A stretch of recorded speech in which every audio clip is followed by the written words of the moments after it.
Welcome to InfoHub. In our headlines, work to establish law school continuing according to Attorney General.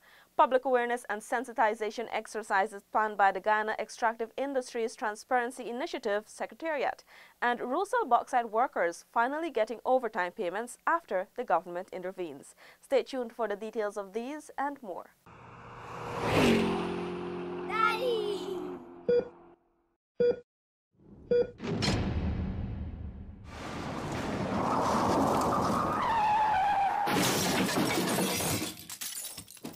And now for the details. Attorney General and Minister of Legal Affairs Basil Williams today clarified that his ministry is in the process of finalizing the engagement in relation to the establishment of the Joseph Haynes Law School here.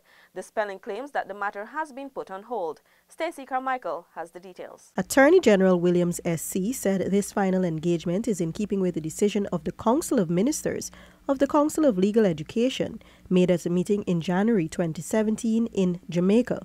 The Legal Affairs Minister made it clear that a statement issued by Chairman of the Council of Legal Education, Senior Counsel Reginald Armour, and repeated by the former AG Anil Nandalal, stating that the Guyana was not given permission to establish a law school, had to be withdrawn. I don't know what is his remit and why he believes that he could frustrate the efforts of our government to try to alleviate the sufferings of our law students. Proper to say that the review committee met again. So I asked him, but again, you haven't given me a hearing. And he said again that Carl Singh's on the committee. So I asked him, how could Carl Singh be on the committee when he's no longer chancellor? He couldn't answer me, so I said, you have to remove him forthwith. The AG said the former chancellor was then removed from the review committee and replaced by the new chancellor, Justice Yonit Cummings Edwards. He questioned the motive of SC Armour, who made decisions based on correspondence with the former Attorney General. He engages an opposition member without even consulting the sitting Attorney General and fixes the matter on the agenda without asking my permission first. So we don't know what is the motivation of Mr. Armour, but certainly I don't believe that he's acting in a manner in which that a person who is a custodian of member organizations should. However, Minister Williams assured that a feasibility study on the establishment of the law school is moving apace. For InfoHub, Stacey Carmichael. The Guyana Civil Aviation Authority is expanding its training to include hinterland residents. More in this Renetta LaFleur report. During the year, a minimum of 20 persons are slated to be trained as air traffic controllers. Director General GCAA Lieutenant Colonel Retired Egbert Field said hinterland residents will benefit from this training. In our program this year, we will be commencing an air traffic control program in March or April of this year, a new course. We will be targeting some of the outlying regions when it comes to applicants for our students for the training course. Field explained that the new air traffic controllers are part of preparations for the transformation of the Lethem Airport into a regional airdrome. This will assist us in not only relieving the shortage which we suffer from right now, but also assist in the movement of aircraft in the Lethem region. The Director General emphasized that as the aviation sector prepares to enter a new phase, the authority is ensuring that hinterland communities are not left out. Renetta LaFleur for InfoHub. Bauxite workers attached to the Russian bauxite company Rusal can now claim overtime payments following the handing over of some $173 million in refunds by the company to the Guyana Revenue Authority. Here is Crystal Stull. Minister within the Ministry of Social Protection with responsibility for labor, Keith Scott, explained the refunds for the bauxite workers will require a specific procedure. Correct procedure then is for the workers to make a claim to GRE for overpayment. That process was communicated to the union and all parties concerned by the GRE. Scott said with the union's help and following the required procedure, only then will the bauxite workers be paid effectively. It's for the union to do what the union deductions are entitled them to do. That is make proper representation on behalf of the workers. What prevents the union from building, going to union hall or building a tent and inviting the concerned workers and say, we are going to help you fill your forms of reclamation to the GRA. That is what a union should be doing. In 2016, Rusal workers were asked to pay taxes on their premium and overtime payments. Following several deliberations with the company in 2017, Minister Scott issued a letter to the Rusal company in November demanding the effective release of payments to the employees under the company's employ since October 1, 2016. Crystal Stahl for InfoHub. Seneca Thorne now tells us that the Guyana Police Force, GPF, is eagerly awaiting the reconstitution of the Police Service Commission to fill senior ranks posts. Here's more. Over the last year, the Guyana Police Force lost 13 senior ranks to retirement. These included Assistant Commissioners, Senior Superintendent, and Assistant Superintendent. Acting Police Commissioner David Ramnarine said that the scarcity that appears in the force's senior rank post will be rectified once the Police Service Commission is fully functional. This year, some 4. In fact, in a few days, one is going to go off, and shortly after another one, and shortly after another one, and then later on in the year another one. So that's an additional 4. So we eagerly await the work of the new Police Service Commission when that would have come on stream. Commissioner Ramnarine said that the senior administration will continue to be steadfast and resolute in ensuring professional standards are maintained within the Guyana Police Force.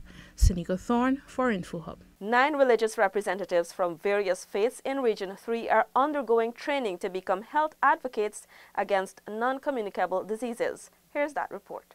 The 4-day workshop will see the religious representatives being trained to deliver health talks and advice, perform simple measurements, and refer congregation members for professional medical attention as needed. This effort is seeking to combat the prevalence of non-communicable diseases locally. PAHO WHO country representative Dr. William Adukro outlined data that proves there is a need for a different approach in addressing NCDs locally. We looked at the data between 2003 and 2010. We have more recent data, but in terms of trend, I just want to give you a little bit. Cardiovascular diseases used to be number 1 in 2003. 2010 is still number 1. Ischemic heart diseases was number 2. 2010, still number 2. Cancers happened to be number 3 in 2003, still number 3 in 2010. And the situation hasn't changed much. Deputy Vice Chancellor for Academic Engagement at the University of Guyana noted that this training is the foundation of effective advocacy against NCDs. Let us, through this workshop, build a culture of safe and healthy environments, transform minds to reform and renew their commitment to healthy living through effective advocacy. The Ministry of Public Health funded project also has the full support of Minister Valda Lawrence, who knows the need to have such a program in place. I therefore wish to recognize the timeliness and importance, as I said, of this workshop. But more, I want to bring to your attention that many persons within our country are dying because we are not reaching them. The training is made possible through the Ministry of Public Health and the Congregations Taking Action Against NCDs Contact Study Program.